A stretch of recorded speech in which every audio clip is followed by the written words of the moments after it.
Being a chief in 2017, particularly in a big city, a couple things come to mind. It's been challenging, it's been rewarding, and sometimes it's been rather daunting. It's a lot going on in policing in this day and age. When you talk to colleagues around the country, and you do that frequently, one of the themes that does come up is the challenges for the climate we're in today. I've had people like my friend, mentor, and predecessor, Chuck Ramsey, who even wrote an op-ed. We just happened to be in Charlotte for the riots for a program, and we were in the airport, and he wrote an op-ed that pretty much was outlining the fact that in 17 years of being a police chief for him, he's never seen it more difficult than it is right now. It is somewhat popular to come out against policing right now, and sometimes from people who have good reason, and sometimes it's from people who probably don't necessarily even know why they're doing it, other than the fact that that's what the masses are doing. So what can be done to help change, the climate or the tide in policing? I don't think it's any one thing. I think policing has to be very intentional, first about recognizing some of the things that we haven't gotten right. It's not all about what people feel we've done and us believing that it's unfair. Some of it is fair, some of it is warranted, not all of it. But there are communities who have felt disenfranchised by policing, and sometimes they haven't been treated very well by policing. And sometimes it's systematic, and sometimes they're just individualized issues.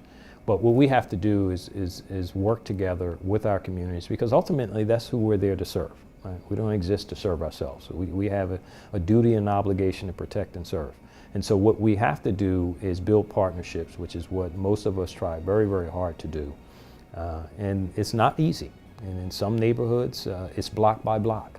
We use social media, pretty much widespread use of it, on a myriad of topics, some of them a little goofy, some of them very serious, but in an effort to connect with different demographics. And so we use that so that we can have a way of providing testimonials for and from police officers, but also in trying to entice folks who may be interested, and even for some people who don't want to be a police officer, to get a greater understanding of what these men and women do and why certain people join, what motivates them, and what ultimately makes us the people we are.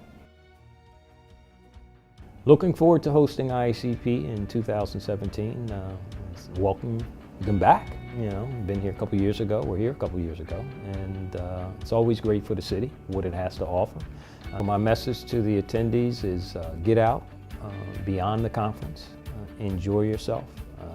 Within several block radius of the convention center, there's a lot to see, a lot of historical sites, a lot of great food, a lot of great people, and avail yourself to all those things.